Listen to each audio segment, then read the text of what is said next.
बिहार की राजनीति एक बार फिर से चर्चा में है। विधानसभा चुनाव करीब आते ही महागठबंधन के भीतर सीटों की खींचतान और ज्यादा जटिल होती जा रही है। इस बार की सबसे बड़ी खबर यह है कि महागठबंधन में दो और पार्टियां शामिल हो गई हैं। पहला झारखंड मुक्ति मोर्चा यानी कि जेएमएम, जिसका हमने अपनी पिछली वीडियो में जिक्र भी किया था, और दूसरा पशुपति पारस के नेतृत्व वाली लोक जनशक्ति पार्टी का गुट।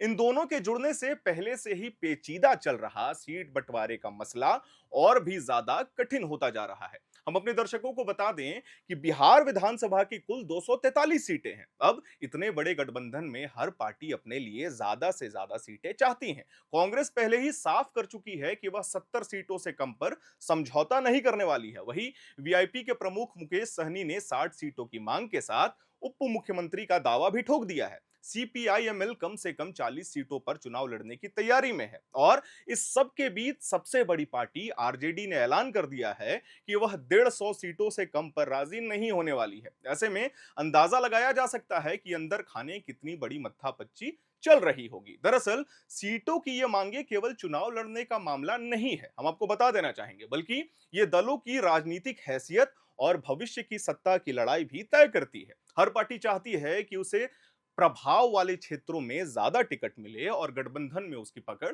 मजबूत दिखे। आरजेडी अपनी साख बनाए रखना चाहती है, कांग्रेस अपने पुराने वोट बैंक को बनाना चाहती है और वापस लाना चाहती है। वीआईपी और सीपीआईएमएल अपने अपने हिस्से को बढ़ाना चाहते हैं, और अब जेएमएम और एलजेपी, जो पारस की पार्टी है, वो भी हिस्सेदारी चाहती है। लेकिन पिछले चुनावों के नतीजे को देखें तो तस्वीर और साफ होती है। 2020 में चुनाव में आरजेडी ने 144 सीटों पर चुनाव लड़ा और 75 सीटें जीती। कांग्रेस ने 70 सीटों पर लड़कर केवल 19 सीटें जीती।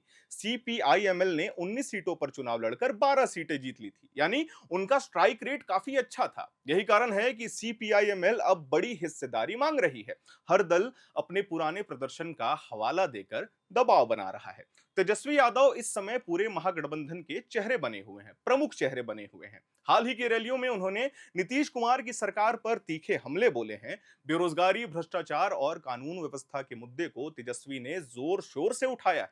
उनके भाषण से साफ होता है कि विपक्षी कैंप चुनाव को आक्रामक अंदाज से लड़ना चाहता है, लेकिन आक्रामकता से ज्यादा जरूरी है कि गठबंधन के भीतर तालमेल अच्छी तरीके से बनी रहे। नई पार्टियों के शामिल होने से यह तालमेल और भी कठिन होता जा रहा है। जेएमएम झारखंड की राजनीति की बहुत बड़ी पार्टी है और बिहार की सीमावर्ती इलाकों में उसका प्रभाव माना जाता है। वहीं पशुपति पारस की पार्टी को भी कुछ इलाकों में समर्थन प्राप्त है। इन दोनों को सीटें देने का मतलब है कि आरजेडी, कांग्रेस या वीआईपी को अपनी कुछ पुरानी सीटें छोड़नी पड़ेंगी। यही सबसे बड़ा टकराव सामने आ रहा है। गठबंधन की बड़ी बैठकों में अब यही सवाल गूंज रहा है कि आखिर किसे कितनी सीटें मिलनी चाहिए। यह केवल गिनती का खेल नहीं है, बल्कि यह तय करेगा कि किस दल का भविष्य कितना मजबूत होने वाला है। कांग्रेस अगर 70 सीटों पर अड़ी रही, वीआईपी 60 से नीचे नहीं आई और सीपीआईएमएल 40 सीटें मांगती रही, तो आरजेडी के लिए 150 सीटों का दावा पूरा करना लगभग नामुमकिन होने वाला है। ऐसे में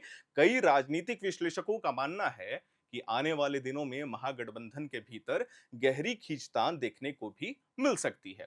कुछ सीटों पर उम्मीदवार तय करने में देरी होगी, और सबसे जरूरी बात, कुछ जगहों पर बगावत भी होने की आशंका है, क्योंकि जिन नेताओं को टिकट नहीं मिलेगा वे निर्दलीय या किसी दूसरी पार्टी से चुनाव लड़ सकते हैं। जनता के नजरिए से देखें तो यह सीट बंटवारा सीधा असर डालता है। आखिरकार यही तय करता है कि उनके इलाके में कौन सा उम्मीदवार चुनाव लड़ेगा। कई जगहों पर स्थानीय समीकरण, जातीय संतुलन और उम्मीदवार की छवि चुनाव का नतीजा तय करती है, यह हम सबको पता है। लेकिन जनता यह देखती है कि किस उम्मीदवार से उसके मुद्दे सुने जाएंगे, ना कि किस पार्टी ने कितनी सीटें मांगी हैं।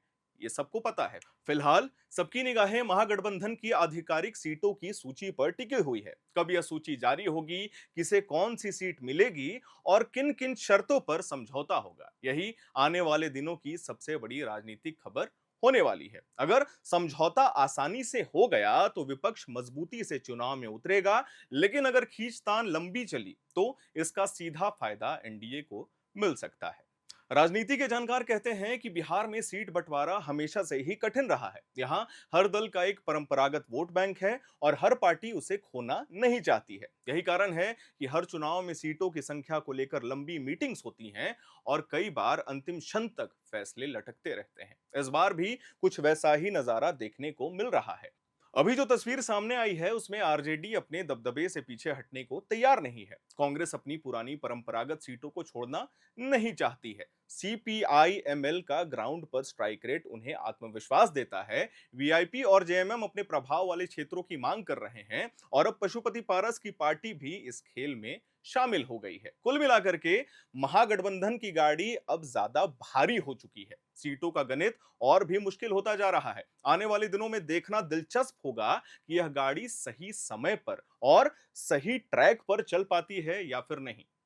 बिहार की जनता फिलहाल इंतजार कर रही है कि आखिरकार इस बड़े गठबंधन का चेहरा चुनावी मैदान में किस तरीके से नजर आता है और अगले कुछ हफ्ते बेहद अहम होने वाले हैं। वही तय करेंगे कि महागठबंधन एकजुट होकर चुनाव लड़ेगा या सीटों की जंग में बिखर जाएगा और यही तय करेगा कि बिहार की राजनीति की तस्वीर किस दिशा में बदलने वाली है।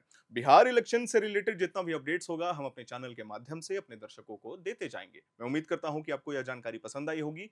हमारे वीडियो को लाइक करिएगा, शेयर करिएगा, चैनल को सब्सक्राइब करिएगा। मेरा नाम है हर्षित और आप देख रहे हैं एयर नाउ।